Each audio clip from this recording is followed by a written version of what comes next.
And so it loomed. Our penultimate day was upon us and the end of our tour was in sight. Although a touch saddened by the prospect, there was no time to dwell upon it, as Peter explains. Day 5. After our Cayley, we are heading off south from Gerlach, right down the glens, all these spectacular glens, Torridons and so on and so forth. But we do come to one Pacific road which is worth going to visit, and that's the Bialoch.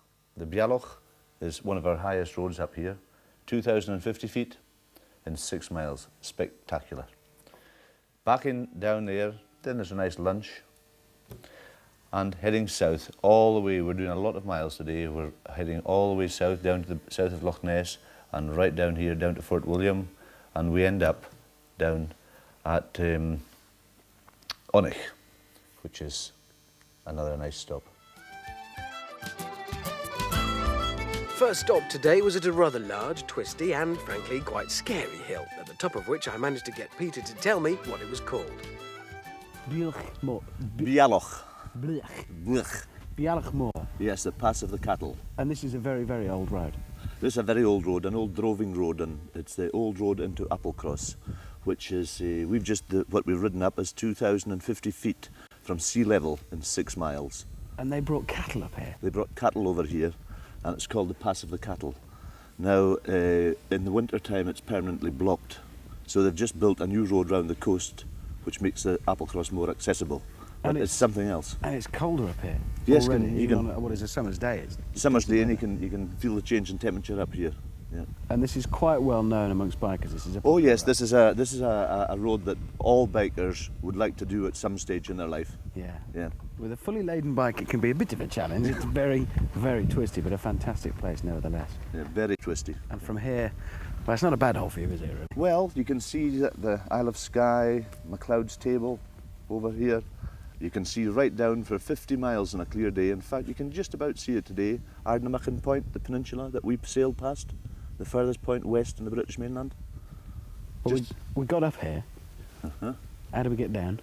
Well, Richard, just to let you know that we're going to go back right down this road again.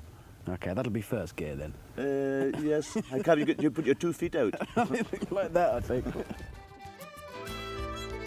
And believe me, it really was first gear all the way. It's time for a touring tip.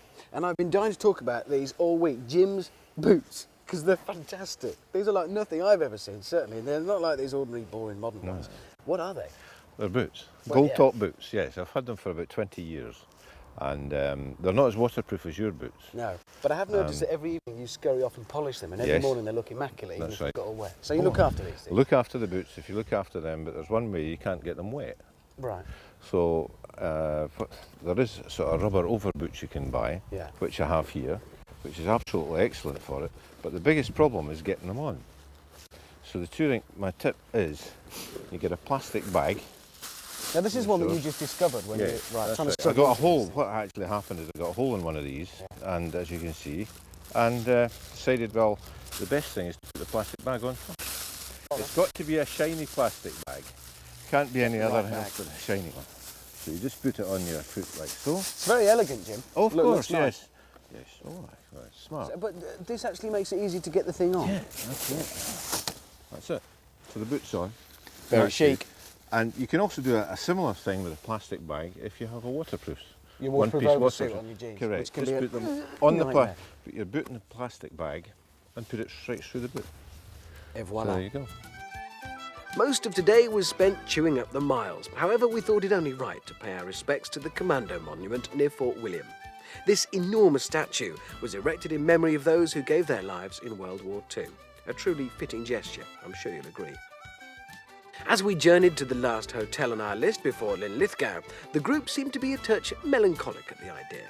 Upon arrival, Peter assured us that the trip wasn't over yet, and as the day ended, the question begged, just what would we see tomorrow, our last day?